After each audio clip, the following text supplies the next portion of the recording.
as many of you know, there's a lot of information involved with the ESSA transition, and there's still a lot unknown out there right now. It's still a lot being decided. What I really hoped, and the only reason why I gave 30 minutes to it, was I was just kind of hoping Judi kind of help us with an overview of things to be ready for, things to be watching for, places to go, to be looking at stuff. So I asked her to come by and speak to us for a little bit today, so take it away. Hi, thanks for having me.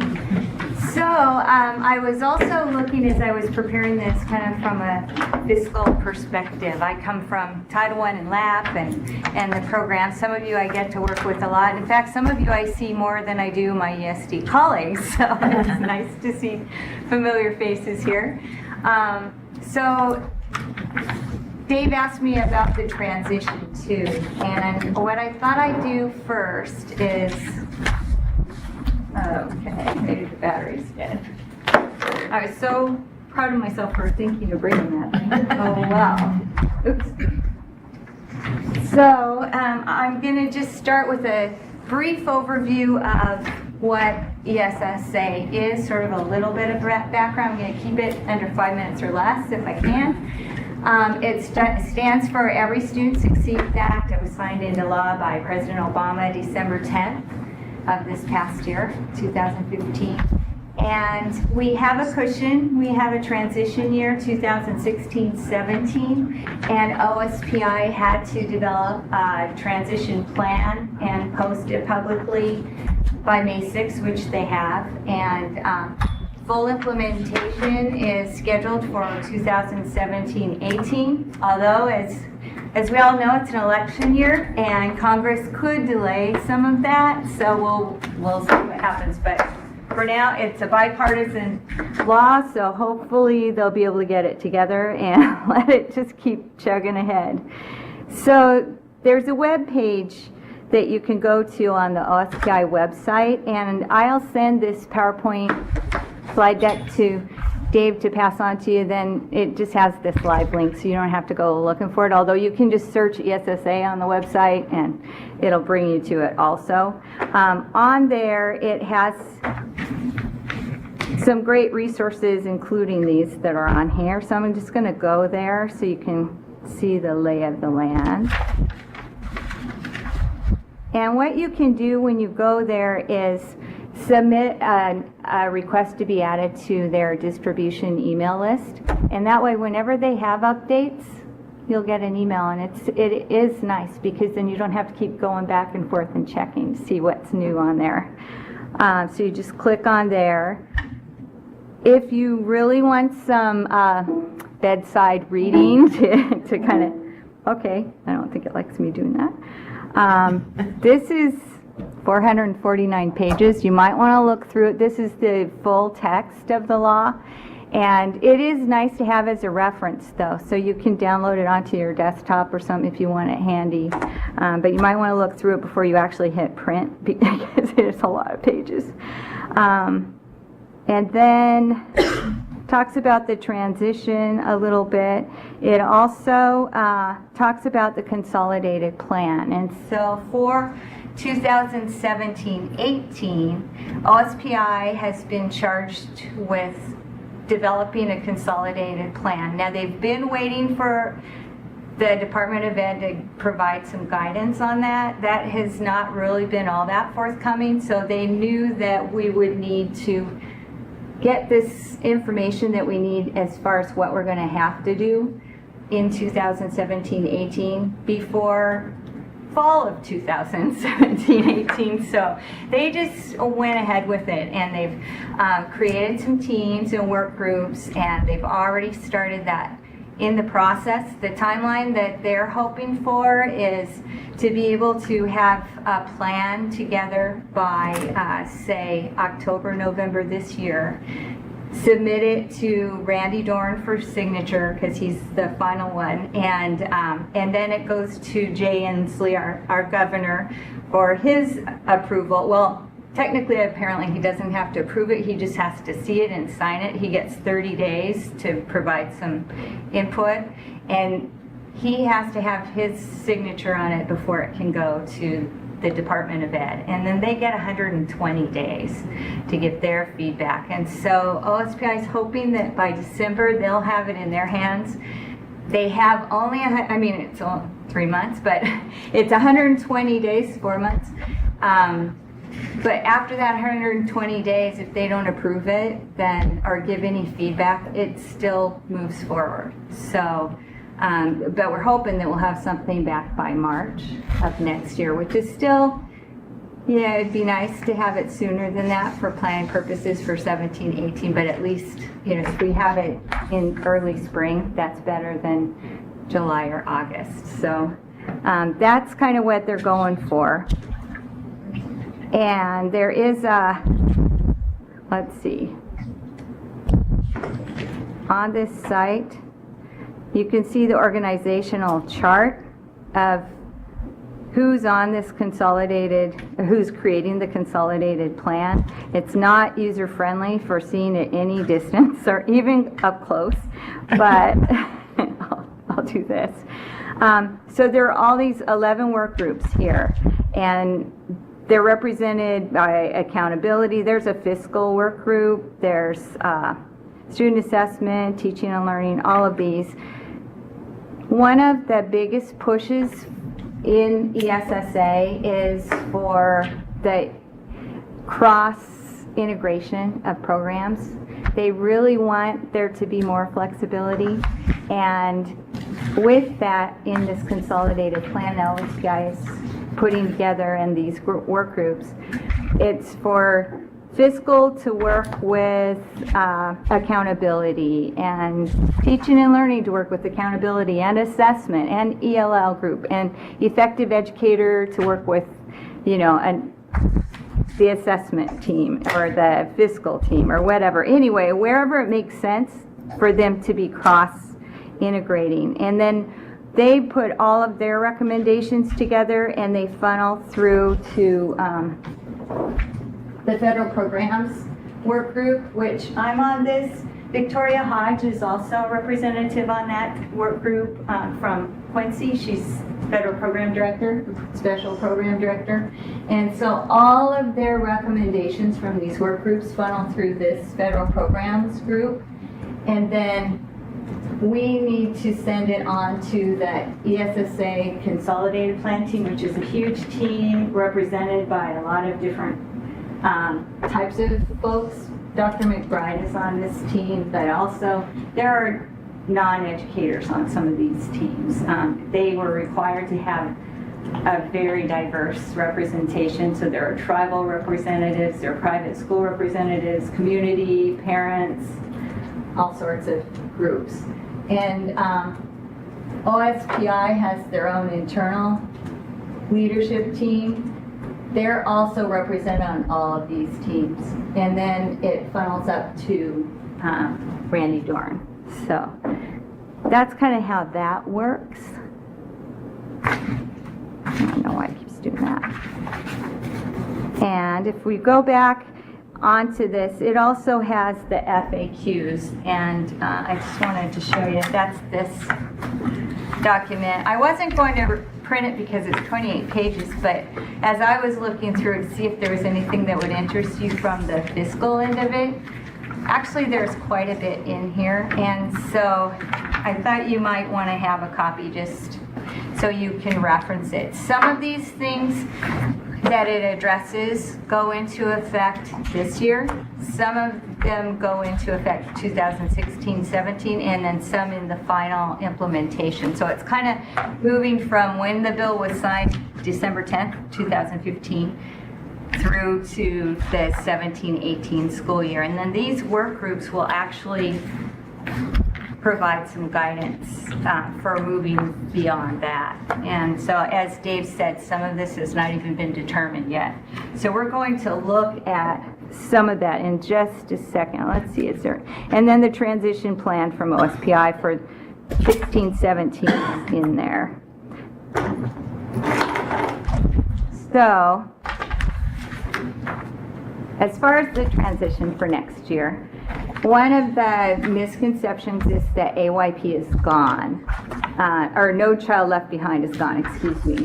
But really in ESSA, a lot of what was in the original ESSA and then the No Child Left Behind reauthorization, there are still some remnants there. It's just that I like to hope that they left the good stuff, left the best, and they threw out the worst. And that's, so far, that's kind of what I'm seeing, so I hope that's not too Pollyannish. But these things are definitely mostly gone. They're not all the way gone. But, so adequate yearly progress is mostly gone. Supplemental educational services mostly gone, public school choice and transportation mostly gone, and highly qualified mostly gone. Yes. Now, just to look at kind of what's left of those, what are some of those remnants, at least for 16-17 school year. Districts who were in a step of improvement and schools who were in Title I schools in a step of improvement in 15-16, they remain frozen in those steps. So while AYP, no longer do 100% of your kids have to meet standard in the 38 cells, that's gone. But you're still going to be considered as being just at that step of improvement, but not with all of the sanctions that they had before with No Child Left Behind. So one of the sanctions that's still in place is the professional development set-aside requirement. So that 10%, if your district is in a step of improvement in 15-16, then in 16-17, for the Title I grant, you're going to have to set aside that 10% for district improvement, or professional development, district professional development. Same with at the building level. If you have a Title I building that was in a step of improvement, 15-16, they'll need to set aside 10% of their building allocation. And so for the substantially approvable status for Form Package 201, the Title 1A, that's already been launched. You can already submit that for substantially approvable status. They are, OSPI is looking to see, have you got 10% set aside if you have a district in improvement or a building in improvement set aside in that. And I don't know if you remember that page, the substantially approvable budget page. It's not the full-blown budget, it's just the estimate. It's got some text boxes. You have to actually specify, okay, PD here, PD here, PD here, and they're going to look to see that you have 10% set aside, even if it was a building. So that's just something that and they'll let you know if you don't. But priority and focus schools, another remnant from our old ESEA. If you have priority or focus schools identified in your district in 15-16, they're still on the list for 16-17. And those I grants that were available, the $20,000 and $30,000, those are still available for 16-17 also. So, any questions about that so far?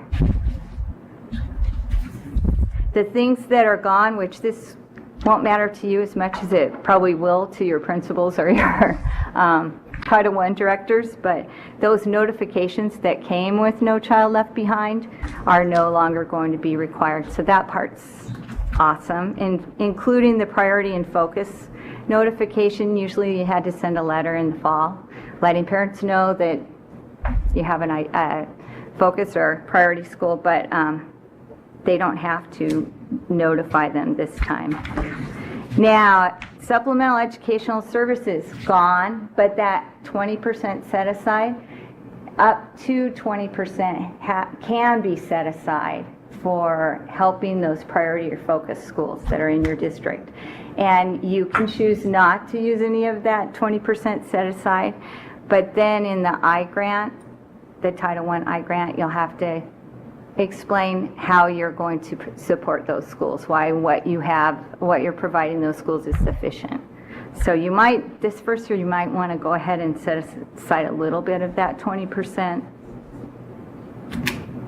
And then public school choice gone, except if someone did have a school to choice into and they did choice into a school, then they can finish out the highest grade in that school before they can't anymore. So not many of us had that. Highly qualified teachers, that's gone, except that, so that's gone, and then just full state licensure and appropriate endorsements for teaching assignments are required. And I don't know if you may have already received this handout in your district. It's the white one. I got this from Deb Harriott, and it's kind of a cheat sheet. This is what it looks like. It looks to me like pre-No Child Left Behind. If you have a K-8 endorsement, then you can teach 7th grade math and without having to get an extra math endorsement or pass the test. Yeah. And if you're a special ed teacher, as long as you have a special ed endorsement and a certificate, a state teaching certificate, you can teach special ed.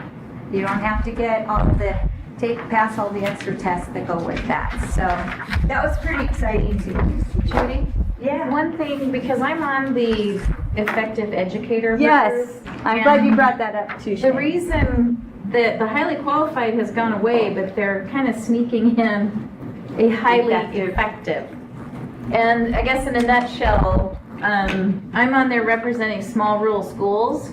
And I had to do the highly qualified piece in our school district, and that was actually a nightmare to do that. So what I'm there doing is making sure that they use what we already have in place.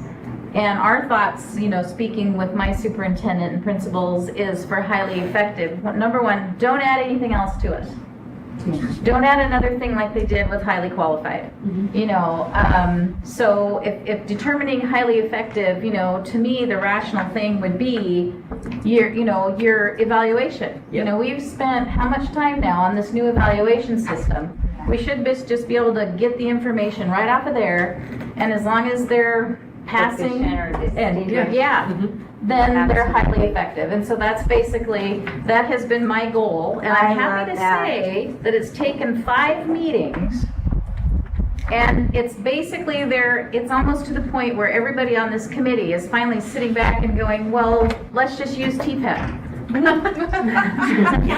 So every team needs a voice of reason. Yeah. Thank you for being ours. Because I said, do not add any more stuff. This is ridiculous. Oh gosh, yeah, thank you. I'm glad you brought that up because I had meant to say something But about it's not that. over yet. Yeah, it's not final.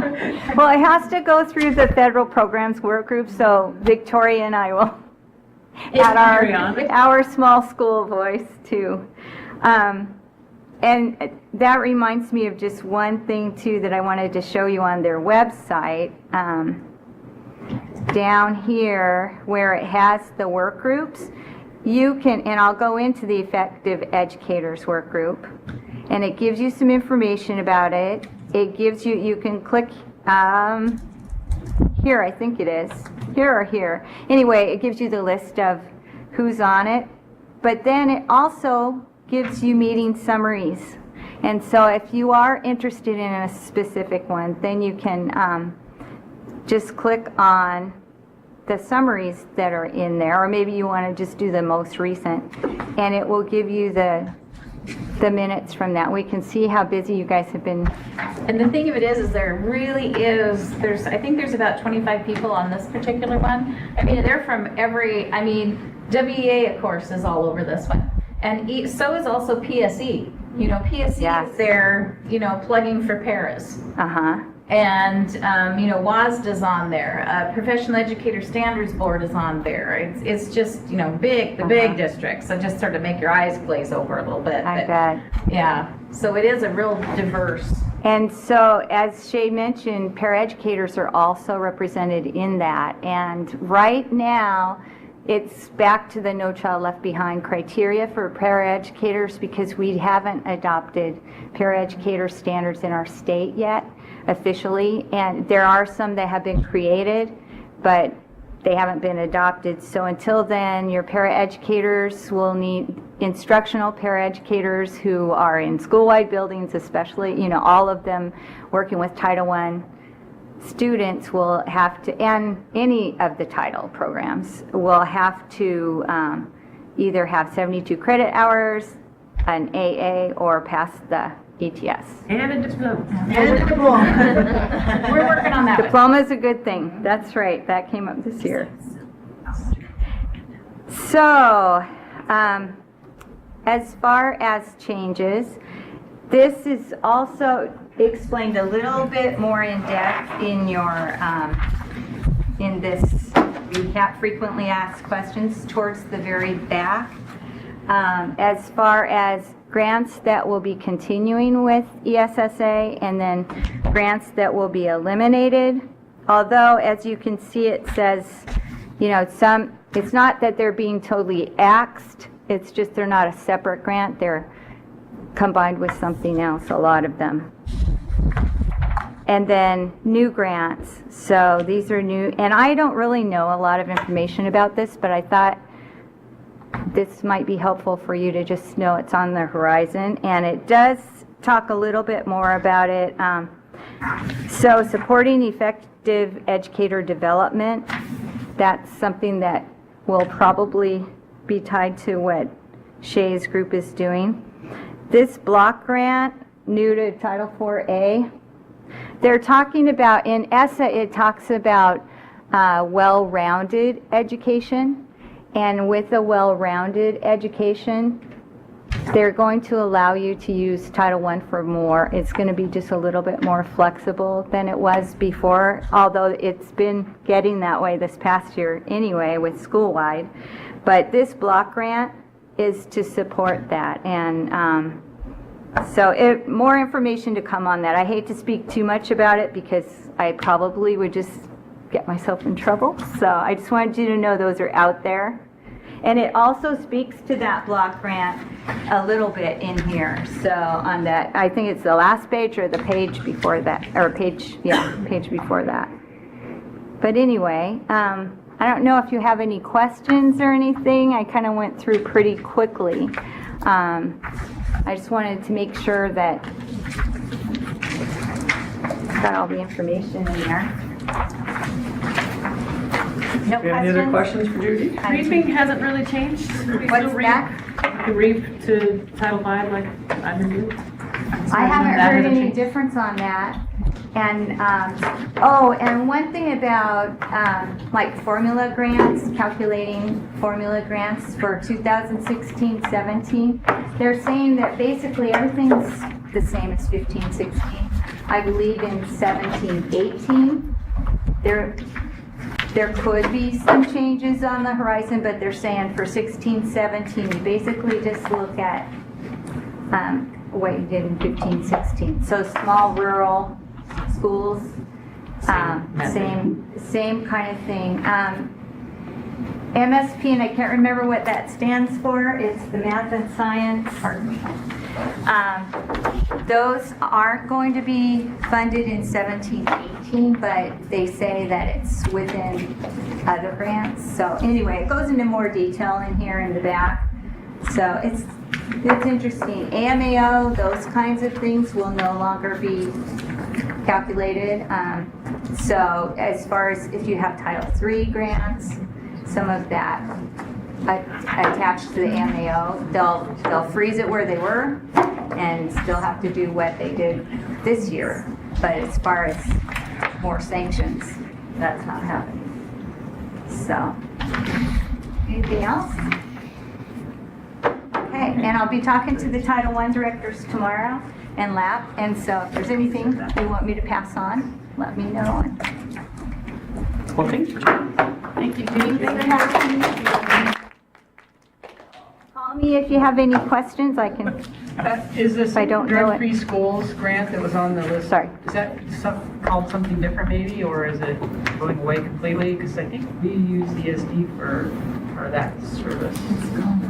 Taking drug-free schools? That's a good question. That was Mike Lynch, right? That's eliminated. And that funding went It's on the away. eliminated list, but I didn't know if it's just coming back as something else, or... It's already gone. Do you want me to find out? The last I'd heard was there wasn't a replacement coming for the safe and That's drug-free right, schools. schools are kind of invested. One of the things that we've been pursuing here internally is like a crisis response co-op, like that sort of thing to kind of help take that spot. But that's been one of our biggest issues with it is it doesn't come with any funding. So the state has some funding in that realm, but I don't. At this stage, we haven't seen anything like that yet. Unless anybody else has heard different. So we have a small federal grant. Right. That, pays Right. for some of the specialists. Yeah, Right. yeah, so I think, and then because some of the schools contribute to Right. it a little bit, and that's why I was wondering if there was going to be an impact to that, if your funding is being reduced, if there's going to be a change. I haven't heard of ESD that would anything. change. Isn't that Mike Lynch's grant? It is. Yeah, that I was told that was going away. The federal piece? I thought so. We'll check into it. Yeah. Obviously, we don't know. Yeah. I'm just curious. Now, one thing that ESSA, this is what OSPI tells me, and some of you I've already told this to, but they tell me that it's supposed to allow more local control. Department of Ed is going to have less control, less of what they can say has to happen in states and districts. And so as far as using your funds, that's supposed to be more flexible too down the road, where their vision of it is braided funding, where you combine it, it's in a pot, and you kind of, the programs are braided together where they don't lose their intent, but you don't have the supplanting issue that can happen now. It's not going to be as big of a problem, because it's going to be looking at what do you need, and here's our money, how much money do we have to fund it, instead of, okay, this grant will do this, that grant will do that, and so I do look forward to that. I don't think that's going to happen until, 17, 18. Do you as think much, that's going to but reduce the time and effort requirements? I think it's the fiscal team that's looking at, or maybe it's the accountability team, looking at, they're saying there's no real impact on time and effort with ESSA, but they're looking at what impact will it have, because I see that as having an impact. Well, that's why if you're really going to truly get braided funding, you'd think you'd have to basically eliminate a big part of time and effort. So, Yeah. I mean, that's really Yeah. yeah. No, and I think that's these Absolutely. user groups and one of the things that I was disappointed to find was they were already stocked. I didn't really even see anything come out, and the fiscal one was intriguing to me, but this is where the new rules are kind of being generated. Hopefully, I mean, instead of the feds controlling at the state, now hopefully these user groups, what they come up with, once it's approved, this will really be the defining guidance behind how we use our I think funds. you're right. And actually in the law, the ESSA law, it states several places that Secretary of Education will not do this, and they will not do that. Yeah. And so that's... Which to me usually translates into less money. So. Oh, I hope Yeah. not. Well, thank Yeah. you, Judy. Thank you.